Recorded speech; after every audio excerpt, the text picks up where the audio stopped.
ಓಡಾಡ್ತಾ ಇರೋ ವಿಷಯ ಏನಂತ ರಾಜ್ ಬಿ ಶೆಟ್ರು ಒಂದ್ ಹಂತ ಆದ್ಮೇಲೆ ಬಂದ್ರು. ಅದೇನಾದ್ರೂ ಅವ್ರಿಗೆ ಇರ್ಸ್ಮುರ್ಸ್ ಆಗಿದ್ಯಾ? ಖಂಡಿತವಾಗ್ಲೂ ಇಲ್ವಲ್ಲ. ಅದು ಕಥೆಯಲ್ಲೇ ಮಹಾವೀರ ಅನ್ನುವ ಪಾತ್ರ ಇದೆ. ಈ ಪಾತ್ರನ ಯಾರಾದ್ರೂ ವೆಲ್ ನೋನ್ ಆಕ್ಟರ್ ಪಾತ್ರಕ್ಕೆ ಸೂಟ್ ಆಗುವಂತವರು, ಯಾರಾದ್ರೂ ತುಂಬಾ ಸ್ಟೇಜರ್ ಇರುವಂತವರು, ಕರಾವಳಿ ಭಾಗದವರು ಮಾಡಬೇಕು ಅಂತ ಮೊದಲಿಂದನೂ ಐಡಿಯಾ ಇತ್ತು. ಅವಾಗ್ಲೂ ಇತ್ತು, ಇವಾಗ್ಲೂ ಇದೆ. ನಮ್ಮ ಪುಣ್ಯಕ್ಕೆ ಅವ್ರು ಬಂದ್ರು, ಒಪ್ಕೊಂಡು ಬಂದ್ರು.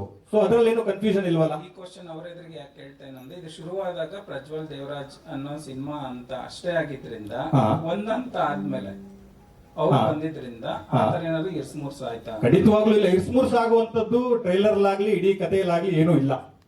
ಇದು ಇರ್ಸುಮುರ್ಸು ಆಗುವಂತ ಪ್ರಶ್ನೆ ಇದ್ರಲ್ಲಿ ಬರಲ್ಲ.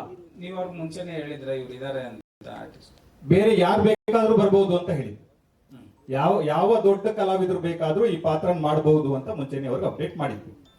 ಸರ್, ಈಗ ಡಬ್ಬಿಂಗ್ ವಿಚಾರವಾಗಿ ಗುರು ಸರ್, ಡಬ್ಬಿಂಗ್ ವಿಚಾರವಾಗಿ ಪ್ರಜ್ವಲ್ ಅವ್ರಿಗೆ ಈ ಸಿನಿಮಾ ಶುರುವಾದಾಗ ಏನಾದ್ರು ಮಾತುಕತೆ ಆಗಿತ್ತಾ, ಅಥವಾ ಈಗ ರಾಜ್ ಬಿ ಶೆಟ್ಟಿ ಎಂಟರ್ ಆದ್ಮೇಲೆ ಈ ರೀತಿ ಸಮಸ್ಯೆ ಏನಾದ್ರು ಉದ್ಭವ ಆಯ್ತಾ? ಇಲ್ಲ, ಖಂಡಿತವಾಗ್ಲೂ ಸರ್ ನಿಮ್ಮ ಬಗ್ಗೆ ವಿವಾದ ಇಲ್ಲ, ಖಂಡಿತ ನಿಮ್ ಬಗ್ಗೆ ನಮ್ಗೆ ಗೊತ್ತಿದೆ. ಆ ರೀತಿ ಅಲ್ಲ, ಅಂದ್ರೆ ಈಗ ಒಬ್ಬ ಆರ್ಟಿಸ್ಟ್ ಆಗಿ ಹೇಳ್ತಾರೆ. ಗುರು ಸರ್, ದಯವಿಟ್ಟು ಅದು ಕ್ಲಾರಿಟಿ ಹೇಳಿ. ಖಂಡಿತವಾಗ್ಲೂ ಇಲ್ಲ. ಯಾಕಂದ್ರೆ ಅವ್ರಿಗೆ ಮುಂಚಿತವಾಗ್ಲೂ ಗೊತ್ತಿತ್ತು.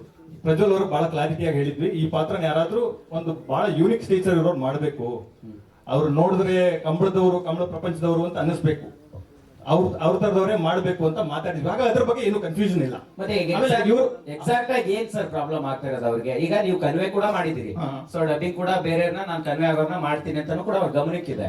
ಸೊ ಹಾಗಾದ್ರೂ ಕೂಡ ಯಾಕೆ ಈ ರೀತಿ ಸಮಸ್ಯೆ? ಮತ್ತೆ ಈಗ ಈ ಇವೆಂಟ್ಗೂ ಮುಂಚೆ ಯಾವಾಗ ಮಾತಾಡಿದ್ರಿ, ಅವರಿಂದ ಏನ್ ಉತ್ತರ ಬಂತು? ಇಲ್ಲ, ಈ ಇವೆಂಟ್ ಮುಂಚೆ ಒಂದು ಹೆಚ್ಚು ಕಡಿಮೆ 1.5-2 ತಿಂಗಳಿಂದ ಅವ್ರನ್ನ ರೀಚ್ ಆಗಿ ಟ್ರೈ ಮಾಡ್ತಾ ಇದ್ದೀವಿ. ಅವರು ಶೂಟಿಂಗ್ ಅಲ್ಲಿ ಇದಾರೆ, ಬಿಸಿ ಇದಾರೆ, ಸಿಗ್ತಾರೆ ಅಂತ ನಮಗೆ ಕಮ್ಯುನಿಕೇಟ್ ಆಗ್ತಾ ಇದೆ. ಆಯ್ತಾ. ಆದ್ರೆ ನಾನು ಈ ಸಿನಿಮಾಗೆ ನಿರ್ದೇಶಕನೂ ಹೌದು, ನಿರ್ಮಾಪಕನೂ ಹೌದು. ಹಾಗಾಗಿ ನಾನು ನನ್ನ ಕೆಲಸಗಳಲ್ಲಿ ಬಿಸಿ ಇದ್ದೀನಿ. ಇದನ್ನ ಕಮ್ಯುನಿಕೇಟ್ ಮಾಡೋದಕ್ಕೆ ನನ್ನ ಟೀಮ್ ಇದೆ. ಅವ್ರು ಕಮ್ಯುನಿಕೇಟ್ ಮಾಡ್ತಾ ಇದ್ದಾರೆ, ಅವ್ರು ಬಿಸಿ ಇದ್ದಾರೆ, ಸಿಗ್ತಾರೆ, ಹೇಳ್ತಾರೆ ಅಂತ ಅವರ ಮ್ಯಾನೇಜರ್ ನಮ್ಗೆ ಕಮ್ಯುನಿಕೇಟ್ ಮಾಡ್ತಾ ಇದ್ರು.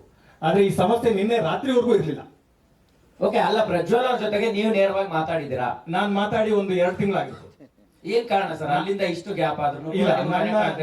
ನನ್ನ ಎಲ್ಲಾ ಮೆಸೇಜ್ಗಳಿಗೂ ಎಲ್ಲಾ ಫೋನ್ಗಳಿಗೂ ಅವ್ರದ್ದು ರೆಸ್ಪಾಂಡ್ ಮಾಡ್ತಾ ಇಲ್ಲ. ಏನಾದ್ರೂ ಸಮಸ್ಯೆ ಇದ್ರೆ ಮಾತಾಡಿ ಅದನ್ನ ಸರಿ ಮಾಡ್ಕೊಳ್ಳೋಣ ಅಂತ ಬಹಳ ಸಾರಿ ಪ್ರಯತ್ನ ಪಟ್ಟಾಗ್ಲೂ ಅವರು ಫೋನ್ಗೆ ಸಿಗ್ತಾ ಇಲ್ಲ. ಅನ್ಸುತ್ತೆ ಸರ್ ನಿಮ್ಗೆ ಇವತ್ತಿನ ಈ ಬೆಳವಣಿಗೆ ನೋಡಿದ್ರೆ ಉದ್ದೇಶಪೂರ್ವಕವಾಗಿ ಆಗಿದೆ ಅಂತ ಅನ್ಸ್ತಾ ಇದೆ? ಇರ್ಬೋದು. ಯಾಕೆ ಅಂತಂದ್ರೆ ಇವರೆಲ್ಲರೂ ಗೊತ್ತಿರೋರೆ, ಅವ್ರ ಜೊತೆಗಿರೋರೆ. ಬೆಳಿಗ್ಗೆ ಇದ್ರೆ ಅವ್ರ ಅಕ್ಕಪಕ್ಕ ಇರೋ ಹುಡುಗರೆ. ಆಮೇಲೆ ನನ್ಗೇನು ಇವ್ರು ಹೊಸಬರಲ್ಲ ಸರ್. ಇವ್ರು